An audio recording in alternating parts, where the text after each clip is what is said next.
Welcome back. We were talking about it earlier. The brand new budget just signed by President Obama has some controversial cuts tucked inside of it, specifically a cut to the cost of living adjustment for military retirees. According to its critics, that cut should slash tens of thousands of dollars from some veterans' pensions. Here to offer his perspective, retired Air Force officer Lieutenant Colonel Tony Carr.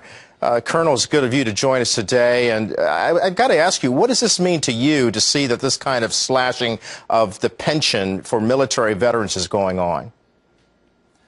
Good morning, Kelly. Thanks for having me. And I'll tell you, in my contacts, both with people who are still on active duty and with the many contacts I have among the retired community, it is a very chilling signal that promises that have been made to those who've squared off against our enemies and done the business of this country in securing it, defending it, the promises that have been made to them could become a little too cheap in the rush to try to make budgets make sense. So it sends a pretty concerning message throughout the military and veteran community. Well, Colonel, you mentioned how chilling it was. Let's give people an example of exactly what this does, this new bill. It states that what it means for vets who retire at age 42, that over the course of their retirement, they will suffer or incur $72,000 loss in benefits. That is a big ouch factor for military retirees because they come into the service, as you know, to serve and to defend, to protect and defend our freedoms, and yet some of their financial freedom will be taken away.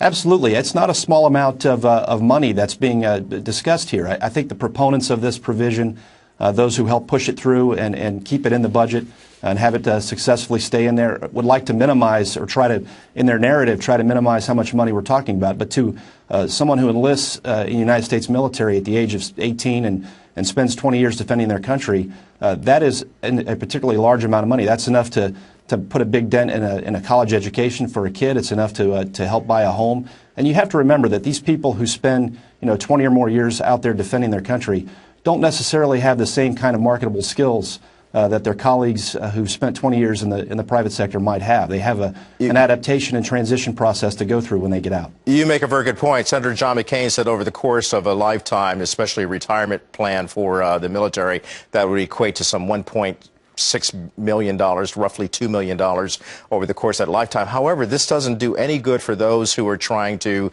navigate these treacherous waters and the uncertainty because of our economy. You got to do the right thing. And many people said going into this was an accident. But yet it's an accident that's happened. So what should Congress be doing about it to correct it?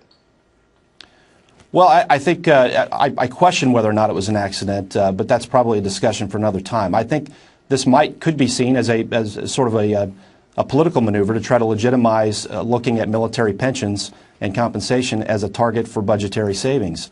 And that is a very worrisome idea. But in the meantime, Congress should not wait to fix this. It's obvious that whatever the intent was, the military and veteran community are upset about it, and I would hope that it'll be undone soon. Lieutenant Colonel Tony Carr, retired Air Force. First and foremost, we thank you for your service, sir, and we definitely value your perspective this morning. Thank you. Good day to you.